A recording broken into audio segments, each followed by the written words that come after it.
કે જેને ખરેખરમાં કુળદેવીની કૃપા જોઈએ છે અને જેના ઘેર લક્ષ્મી ટકાઈ રાખવી છે, આજ મોટા મોટો પ્રશ્ન મારી અમે કમાઈએ છે તો ખૂબ, પણ અમારા ઘેર રહેતો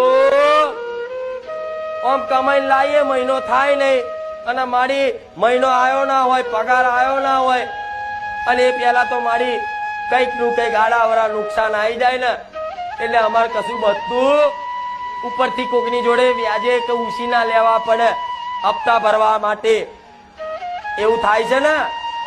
આ તો એમ જ માણસ ટેન્શન માં રહે છે રાતો રાત. પણ આ બધું તે બધાની અલગ અલગ અરજીઓ છે, પણ આ બધાની હરખી વાત છે. આ દરેકના જીવનમાં અત્યારે ચાલે છે. એટલે દરેકને કહીશ કે લક્ષ્મી તમારા ઘેર ટકાવી હોય તો તમારી કુળદેવીને ઘેર પૂછતા હોય, એનો દીવો કરતા હોય તો રોજ જેમ તમે ખાવશો, ખાવા બનાવો છો ને ઘેર, દાળ ભાત પૂરી શાક જે બનાવો એ તો એને ભોણું ધરાવવાનું રાખજો. અને પછી ધરાઈ પેલા બનાવી થાળી કાઢી અને એની આગળ જવાનું.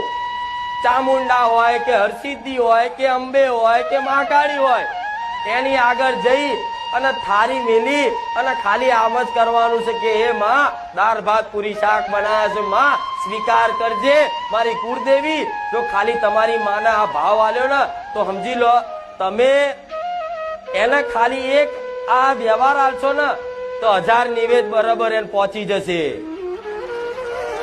એટલે બધા કહી દઉં કેમની માતાજી કેમના કામ કરે છે, તો આ રીતે કામ કરે છે. હું માતા આ રીતે કામ કરું બરોબર.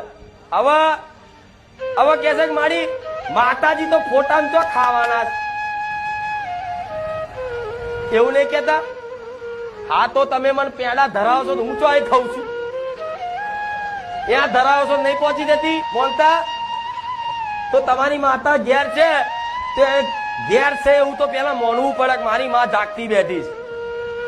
અને એના વ્યવહાર આવી ધરાવો ને અને પોણી ધરાઈ અને કહો કે મારી આ સ્વીકાર કરી લેજે, એટલે તમારે રાહ નહીં જોવાની કે ચામુંડમાં ફોટામાંથી બોલે છે કે હા દીકરા મેં સ્વીકાર્યું. નહીં, તમે ભાવથી આલ્યું છે ને તો એને સ્વીકારી લીધું છે. હવે એ જ ભોણા લઈ એ જે બનેલું હોય એની પ્રસાદ રૂપે તમે લાવી તપેલા પાછું લાવી દો અને બધા પરિવારને ખવડાવો. તો હું માતા એવું કહીશ કે દરેક પરિવારની અંદર હારી સદબુદ્ધિ ના આવે તો મને મેરડી ના કહેતા.